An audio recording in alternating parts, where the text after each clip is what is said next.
Whether we are rich or poor, we can find real happiness in life. It is a matter of perspective. It is how we handle and manage what we have. Those of us who are poor or those of us who are rich, either way can destroy us. Indeed, those of us who are poor sometimes, and quite often perhaps, fall into the sin of envy. We always envy those who are rich, those who have plenty. And this can lead to resentment, to greed, and cheating and corruption. And as a consequence, they become indifferent to what is right and what is wrong. They justify every action of theirs in order to become richer. For those of us who are rich, the same snares are also present.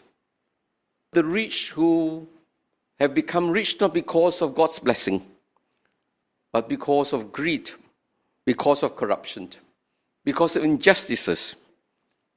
A businessman is not just to grow his company, his organization, to make more money for himself, but actually, a businessman has a grave responsibility to ensure that the profits that he has made will somehow go back not just to the workers or their families, but even back to the community.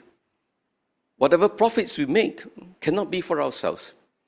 And I think this is a grave danger today, because there's a separation between investors and workers. Investors are those with capital. They have the money. They use money to create money, but they don't really do the work. They just have to invest, make sure they invest correctly. Perhaps that's all, and pay people to help them to invest. But they are doing nothing, just using money to make money. And that is why the CEO is often paid a very high salary, the one who can bring in the most profits to the company. But between the investors' relationship and the worker is very far. Investors don't think of their workers because they are not directly in charge of them. They're only thinking in terms of the bottom line. What is the profit before I invest? And so laborers very often are underpaid. They work very hard too, but you look at the kind of disparity between the salary of the one who ensure profits for the company and those who are just workers. And everybody works equally hard, the same amount of time, but the profits are not distributed.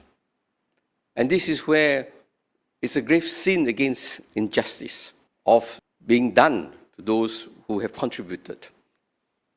And of course, it's important for us, for those of us who are rich or those who are poor, to have the right perspective, because very often those people who are poor think that those who are rich are very happy.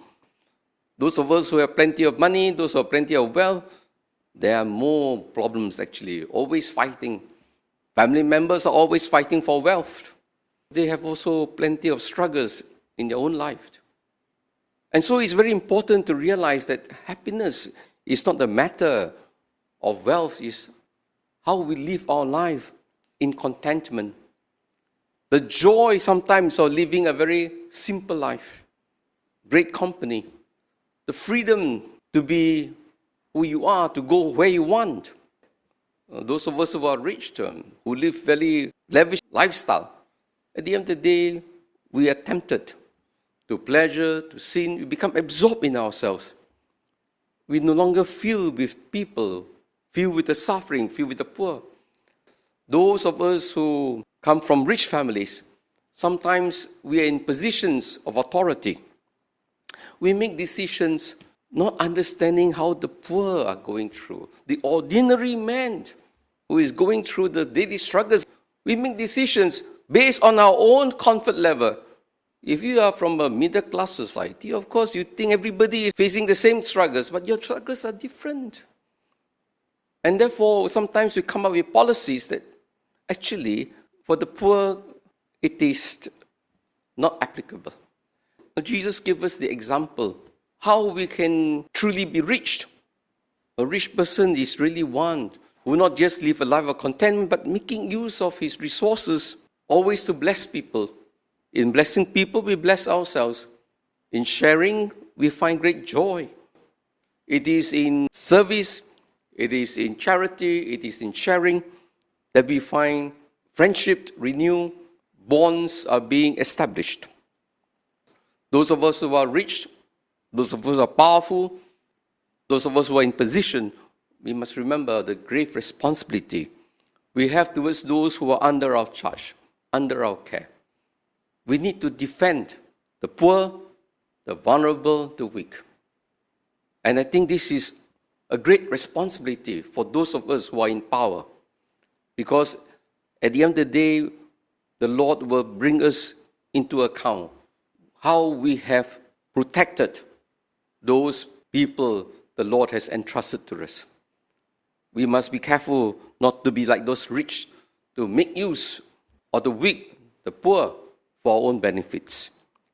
When we are given a position in authority, it is always for the service of the common good. And the common good includes truly a preference for those who are weak. The powerful, they can defend themselves. The rich, they can look after themselves, but not those who are suffering.